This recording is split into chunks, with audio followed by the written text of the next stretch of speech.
getting a lot colder.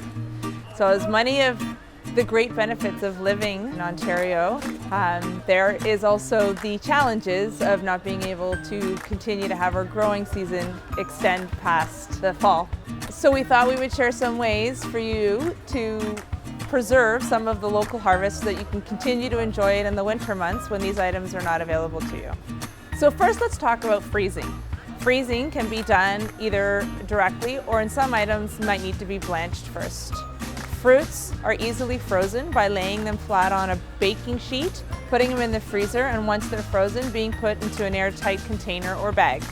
Some leafier vegetables may require blanching before freezing. So some of the items that you can freeze are any kinds of fruits, so strawberries, wild blueberries, regular blueberries, peaches, you name it, they can be frozen.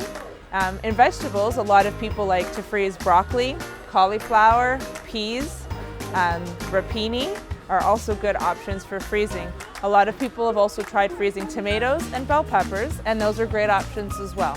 Another very common way of preserving our local harvest is through pickling. Pickling involves, of course, different flavors and different methods of how to preserve those things. So very common pickles are used for pickling. I know depending on your culture, we do a lot of pickling of artichokes, eggplants, peppers, jardinera, which is actually a combination of cauliflower and carrots and celeries and peppers.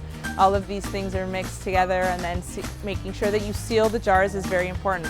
But pickling can help you preserve local food for a good year to 18 months in some cases. So those are also good options for you as well. So on Sundays, we're lucky to have my daughter come and join us. So she wants to do a little segment on how you can preserve local food. Go ahead. Canning is another way of preserving local produce.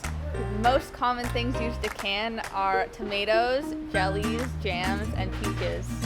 So just make sure that you seal the jars properly, and canning can allow you to enjoy those foods for at least 12 to 18 months as well. So one of the easiest ways to preserve local harvest is through just storage. So a lot of the items that you can store people don't know about, but the most common three are potatoes, which need to be stored in a dark place in a paper breathable bag, and they can last anywhere from 2 to I would say about 4 or 5 months depending on the right temperature. The other easy storable item is apples, which can be stored in a cold cellar. Now you want to keep the apples far from other storable items because they do let out a gas which could make the other vegetables that you're storing not last as long. And the third item is onions.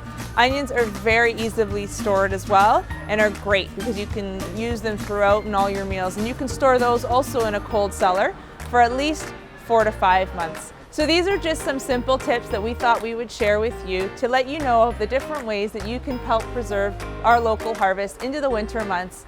Share with us what you preserve and keep fresh during the winter.